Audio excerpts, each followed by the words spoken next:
말씀 보겠습니다. 전도서 2장 7절에서 9절 말씀입니다. 같이 읽겠습니다. 남녀 노비들을 사기도 하였고 나를 위하여 집에서 종들을 낳기도 하였으며 나보다 먼저 예루살렘에 있던 모든 자들보다도 내가 소와 양떼의 소유를 더 많이 가졌으며 금과 왕들이 소유한 보배와 여러 지방의 보배를 나를 위하여 쌓고 또 노래하는 남녀들과 인생들이 기뻐하는 처첩들을 많이 두었노라. 내가 이같이 창성하여 나보다 먼저 예루살렘에 있던 모든 자들보다 더 창성하니 내 지혜도 내게 여전하도다. 아멘. 전도서 2장 7절에서 9절까지 노비를 사고 재산을 모아 창성하게 되려 할 때라는 제목으로 말씀 보도록 하겠습니다. 신자는 오직 예수 그리스도 안에서 만족을 누리며 사는 자입니다. 나를 위해 세상의 즐거움을 추구하지 않고 주를 위해 헌신하며 이웃을 섬기는 거죠. 왜요? 주님이 우리를 섬기셨기 때문입니다. 오늘 본문을 통해서 이에 대해 함께 살펴보도록 하겠습니다. 오늘 전도자는 자신이 남녀 노비들을 사기도 하였고 자신을 위하여 집에서 종들을 낳기도 하였으며 자신보다 먼저 예루살렘에 있던 모든 자들보다도 소와 양떼의 소유를 더 많이 가졌으며 금과 왕들이 소유한 보배와 여러 지방의 보배를 자신을 위하여 쌓고 또 노래하는 남녀들과 인생들이 기뻐하는 처첩들을 많이 두었다고 말합니다. 그리고 그는 자신이 이처럼 창성하여 자신보다 먼저 예루살렘에 있던 모든 자들보다 더 창성하고 지혜도 여전히 가지고 있다고 말합니다. 이것을 타번역본에서는 남종과 여종을 쌓고 집에서 태어난 종들도 있었다. 소떼와 양떼도 예루살렘에 살았던 그 누구보다도 많았다. 그는 금은 보화, 왕의 보물들, 그리고 여러 지방의 진귀한 물건들을 대량으로 모아들였다. 남녀 가수들은 물론 남자들이 좋아하는 첩도 많이 두었다.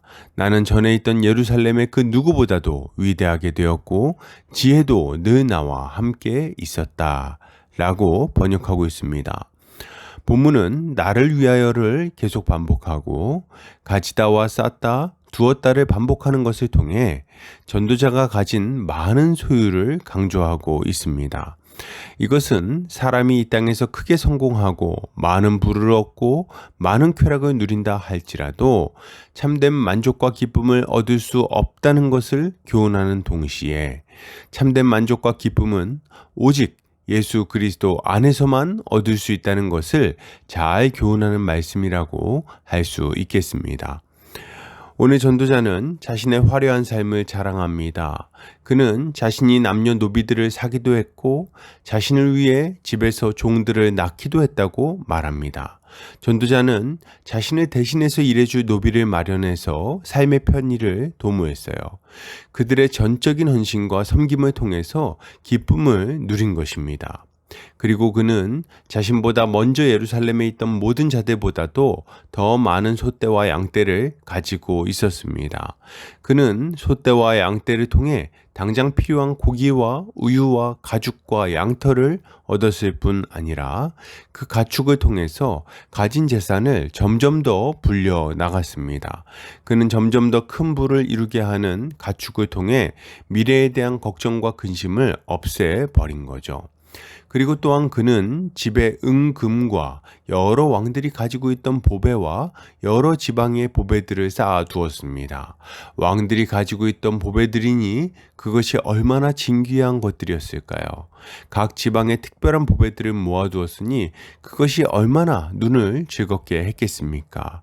그는 이런 보배와 예술품들을 보면서 자기 마음을 즐겁게 한 것입니다. 이게 다가 아닙니다.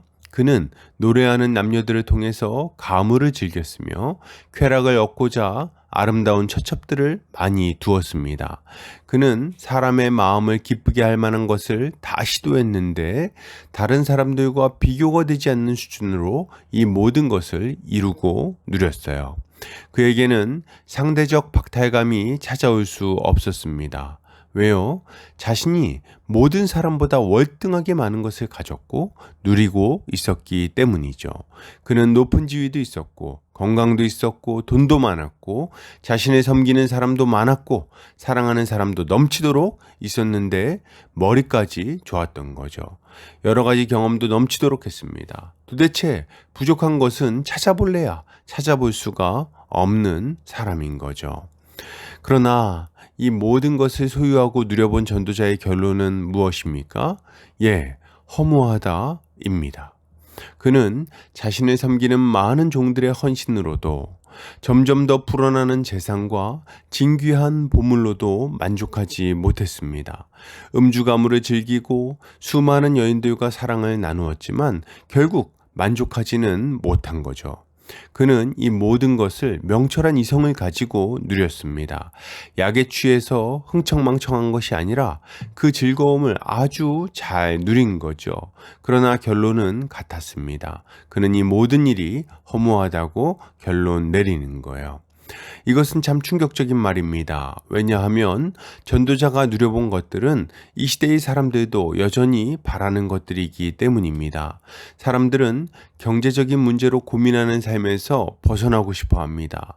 소위 말하는 경제적 자유를 간절히 바라고 있는 거예요. 이들이 바라는 건 뭡니까? 건물주가 되거나 성공적으로 사업을 일궈서 돈을 버는 상태가 되는 것을 바랍니다. 그리고 남은 인생을 마음껏 누리며 살고자 하는 거죠. 물론 이런 바람을 이루는 사람들은 많지 않습니다. 대부분의 사람들은 힘들게 일해서 번 돈으로 대출금을 상환하면서 하루하루 살아갈 뿐이죠. 그래서 맨날 은행에 한 1억만 들어있으면 더 바랄 게 없다는 생각을 하면서 살아가는 겁니다. 누리고자 하는 것도 비슷하죠. 사람들은 대접받고 싶어 합니다. 섬김을 받고 싶어 하죠. 다른 사람들이 나를 위해 맞추어주고 헌신하며 살아갔으면 좋겠다고 생각하는 겁니다. 그리고 자신의 많은 재산으로 진귀한 것들을 맛보고 경험하며 다양한 문화생활을 영위하고 음주 가무를 즐기고 많은 이성과 자유롭게 사랑을 나누며 살고 싶어 합니다. 이것이 세상 사람들이 늘 상상하며 살아가는 삶인 거죠. 그러나 문제는 뭡니까? 이 모든 것을 먼저 경험해 본 전도자가 이 모든 것이 헛되다고 말한다는 것입니다. 아니, 이것이 왜 헛된 일입니까? 이것이 왜 만족을 주지 못할까요? 그 이유는 분명합니다. 첫째는 이러한 것이 안식을 잃어버린 우리의 마음에서 걱정과 염려를 지워주지 못할 뿐 아니라 어떠한 만족도 가져다 주지 못하기 때문입니다. 우리는 어느 정도로 섬김을 받아야 만족할까요? 누군가 대신 운전을 해주고 대신 일을 해주고 대신 물건과 음식을 사다 주면 그때 만족할 수 있습니까? 세수하고 옷 입고 밥 먹는 것을 누군가 대신 해준다면 그때는 만족할 수 있을까요? 안 됩니다. 설령 손가락 하나 까딱 않고 누워만 있다 할지라도 우리의 마음은 만족하지 못할 것입니다. 물질은 어떻습니까? 은행 잔고가 많아지면 만족할까요? 계속 마음이 편안하겠습니까? 아니요. 가물을 즐기는 것이나 아름다운 이성을 만나는 것도 마찬가지입니다. 하루가 지나고 일주일이 지나면 그 즐거움이 그치게 되는 거죠. 이 일들이 만족을 주지 못하는 두 번째 이유는 이 모든 것이 죽음 앞에서 사라질 것들이기 때문입니다. 섬김을 받아도 여전히 피곤한 날이 찾아올 것입니다. 아무리 돈을 벌어도 쓸 수 없는 때가 찾아오는 거죠. 좋은 곳에 가도 볼 수 없는 날이 찾아오고 맛있는 음식 맛을 느끼지 못할 날이 찾아오는 것입니다. 무슨 일을 하건 누구를 만나던 설레임이 생기지 않는 시절이 우리에게 찾아오게 되는 거죠. 죽음 앞에서 이 모든 것은 참으로 허무하게 되어 버릴 것입니다. 그러나 여러분, 낙심하지 않으시기 바랍니다. 이런 허무한 인생들을 구원하기 위해 우리 주 예수 그리스도가 이 땅에 오셨습니다. 이 땅에 오신 주님은 섬김을 받으려 하지 않으시고 섬기고자 하셨습니다. 주님은 부자 되기를 원하지 않으시고 자기 것을 내어주셨죠. 또한 주님은 이 땅의 쾌락을 기뻐하지 않으시고 오직 하나님의 뜻에 순종하는 것만을 기뻐하셨습니다. 그리고 낮아지고 쇠하여져서 마침내는 십자가에 달리셨지요. 주님은 왜 이런 삶을 사셨습니까? 예, 주님은 우리를 섬기시고 우리를 부욕해 하시고 우리를 살리셔서 마침내 우리 영혼을 만족하게 하시려고 이러한 삶을 살아내신 것입니다. 그러므로 여러분, 이것을 생각할 때 신자가 가져야 할 마땅한 모습은 무엇일까요? 가장 먼저 우리는 예수를 믿음으로 참된 기쁨과 만족을 얻어야 하겠습니다. 세상의 쾌락과 즐거움을 추구하지 않아야 됩니다. 술을 마시고 노래 부르고 춤을 춘다 한들 우리의 마음에는 슬픔만이 남을 것입니다. 사업을 하고 돈을 벌어서 은행 잔고를 불린다 해도 우리 마음에는 공허함만 남을 거예요. 예, 섬김을 받고 대접을 받고 높임을 받는다 한들 우리 영혼은 전혀 만족하지 못할 것입니다. 오직 예수 그리스도를 믿어야만 우리의 영혼이 참된 만족과 기쁨을 누릴 수 있게 되는 거죠. 그러니 여러분, 예수를 믿어야 됩니다. 그리고 주님을 따라 섬김의 삶을 살아야 하겠습니다. 우리는 섬김을 받는 자들이 아닙니다. 이미 주님께 섬김을 받았으니 이제는 섬기는 자들이 되어야 되죠. 예, 형제를 섬기고 이웃을 섬겨야 됩니다. 돈도 마찬가지입니다. 나를 위해 돈 쌓아두는 것은 이제 끝났습니다. 이제는 하늘의 재물을 쌓기 위해 형제의 필요를 채우는 삶을 살아야 하는 거죠. 이제 우리는 내 기쁨을 위해 이성을 만나거나 노래를 부르지도 않습니다. 오직 주의 영광을 위해 노래하고 하나님과 이웃을 사랑으로 섬기기 위해 사람을 만납니다. 이것이 믿는 자가 가져야 할 마땅한 삶의 모습인 것입니다. 결론을 드립니다. 여러분, 예수를 믿읍시다. 그리고 주님을 따라 섬김의 삶, 나눔의 삶을 살아갑시다. 이렇게 할 때 우리의 삶은 주님이 주시는 만족과 기쁨으로 충만해질 것이요. 또 그러한 삶을 살아가는 것이 신자가 가져야 할 마땅한 모습일 것입니다.